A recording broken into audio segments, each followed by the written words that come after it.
सास लाई शहर की बहू। गुटकेपुर गांव में शकुंतला अपने बेटे रितेश के साथ रहती थी। रितेश की अब शादी की उम्र हो चुकी थी। शकुंतला उसके लिए लड़की ढूंढने की तैयारी शुरू कर रही थी, लेकिन शकुंतला की ख्वाहिश थोड़ी ज्यादा थी। रितेश बेटा, मैंने सोच लिया है, मैं तो तेरे लिए शहर की बहू लाऊंगी। लेकिन माँ, ये सब। बेटा तू चिंता मत कर, बस तू मंडप पे बैठने की तैयारी कर।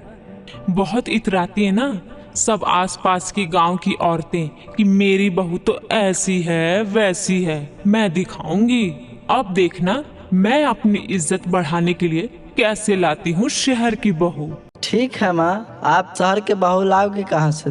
अरे कविता है ना, मेरी बचपन की सहेली, यहीं पर रहती थी इसी गांव में। लेकिन जब वह 20 बरस की हो गई तब उसके पिताजी को बड़ी नौकरी का बुलावा आया और वह शहर चली गई। उसी की बेटी है मानवी, उसी के साथ तेरा ब्याह होगा। मैंने तो बात भी कर ली है और कल शगुन भी भेजूंगी।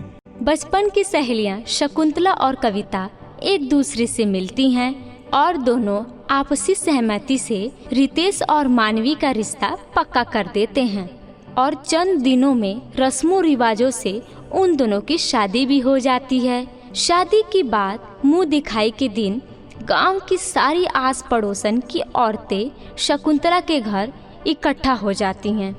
चल बहू, अपना ये मुंह घूंघट से छुपा ले। छुपाऊं? लेकिन क्यों?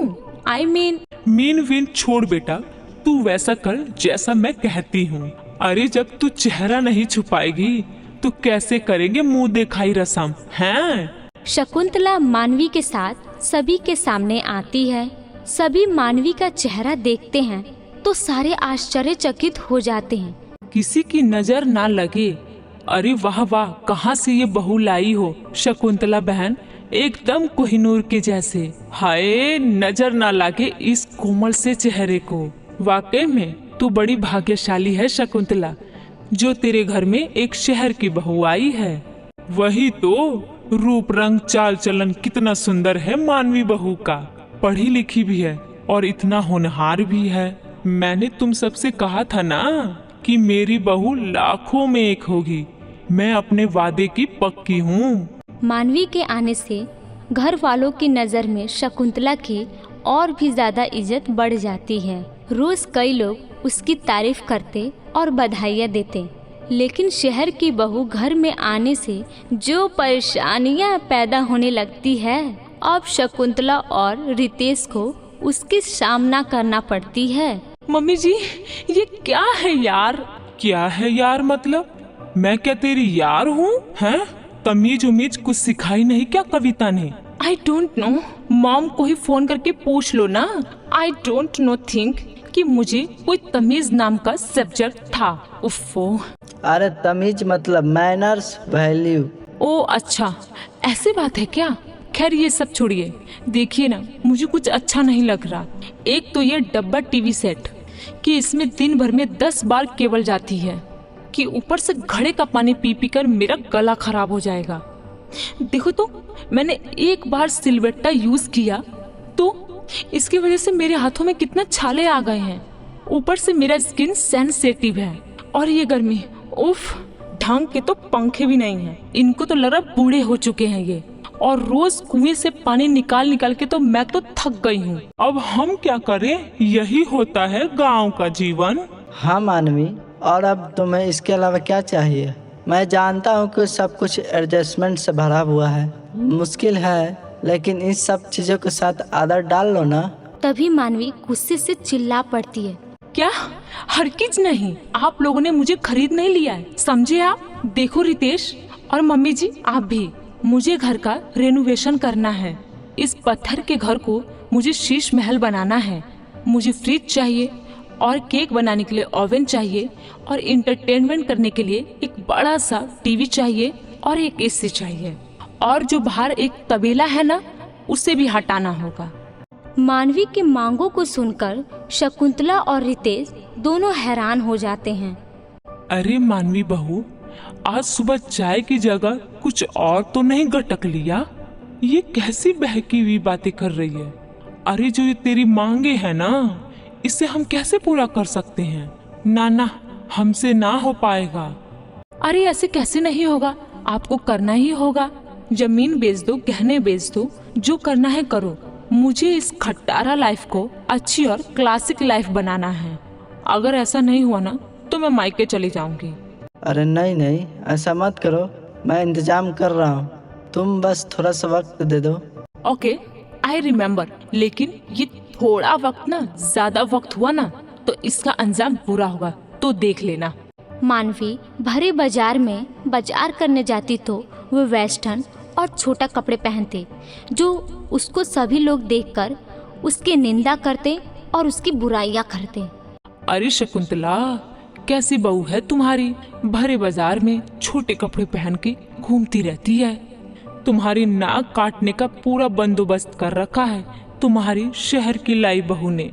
हमें तो लगा शहर की बहू है, होनहार, एकदम हटके होगी, लेकिन ये तो तुम्हारी इज्जत की नैया पार करने में तुली है। शकुंतला को इन सब बातों का काफी बुरा लगता है और वो गुस्से से मानवी को चिल्लाती है। मानवी बहू, तुम्हारी अकल क्या घास चरने गई है? अरे माना कि शहर की लड़की हो, लेकिन थोड़ा तो इज्जत रखती मेरा और अपने पति का। आपने तो बड़ा मान सम्मान किया है मेरे मांगों का। रितेश, क्या हुआ? तुम्हारा इंतजाम हुआ कि नहीं अब तक? कि लगता है कि 7 जन्म के बाद ही होगा। ब्लडी इडियट पीपल, गांव में ही धस के रह जाएंगे। गांव के लोग ना गांव में ही धस के रह जाएंगे। और रही मेरे छोटे कपड़े पहनने की, तो गलती गांव वालों के नजरिए में है, मुझ में नहीं।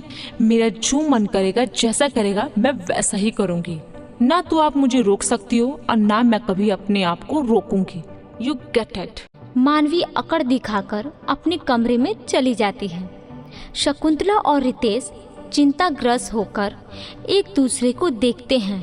क्या सोच कर लाई थी इस कलमुही को? क्या सोचा था? क्या से क्या हो रहा है? दिन प्रतिदिन मेरे सर का पारा हाई करती रहती है। मैं भी तंग आ चुका हूँ, इस दलदल से कैसे बाहर निकलूं माँ? अब तो एक ही है उपाय बेटा। दिन पे दिन मानवी धीरे धीरे पूरे घर को बर्बाद करने लगती है और कलेश के सिवा और कुछ नहीं करती है। एक दिन अचानक से शकुंतला और रितेश मानवी के सामने एक पेपर रखते हैं। अरे ये क्या? ये कैसे पेपर है?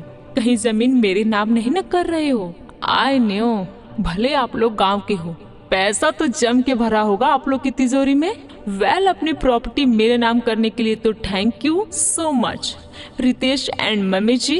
अरे बैल बुद्धि, जरा कागज को हाथ में उठाकर तो देख ले, खड़े खड़े ही ख्याली पुलाव पका रही है। जब मानवी कागज को अपने हाथों में उठाती है तब वह देखती है कि यह तो तलाक के कागज हैं। अरे ये क्या? ये तो तलाक के कागज हैं। रितेश, क्या तुम मुझे तलाक दे रहे हो? हाँ मानवी, मुझे तुम्हारे साथ और नहीं रहना। तुम माँ की सहेली की बेटी थी। अरे जरा तो मान मर्यादा का पालन कर लेती, शहरी अंदाज में गांव की दुनिया को अपना बसेरा बना लेती। नहीं, तुमने वैसा नहीं किया। उल्टा तुम तो हमारे जमीन के पीछे और स्टैंडर्ड ऑफ लिविंग के बलबूते हमें ब्लैकमेल करने लगी। पता नहीं क्या हो गया था मेरे दिमाग को, जो मैंने तुम्हें अपनी बहू बनाने को सोचा, लेकिन नहीं, आज तुमने मुझे सीख दे ही दी। चाहे वो गांव की हो या शहर की, जो लड़की अपने से बड़ों को प्यार और इज्जत देती है, वही बहू सर्वगुण संपन्न होती है। व्हाटएवर, अच्छा है, मुझे भी बोर हो रहा था यहाँ पर। अब तो मैं डायरेक्टली NRI से शादी करूंगी। लाओ पेपर लाओ। मानवी साइन कर देती है और इस प्रकार सास को अपने गलत सोच का एहसास हो जाता है और आगे जाकर रितेश की शादी एक गांव की सुशील लड़की से शादी होती है और वह अपना सुखी संसार गुजारने लगते हैं।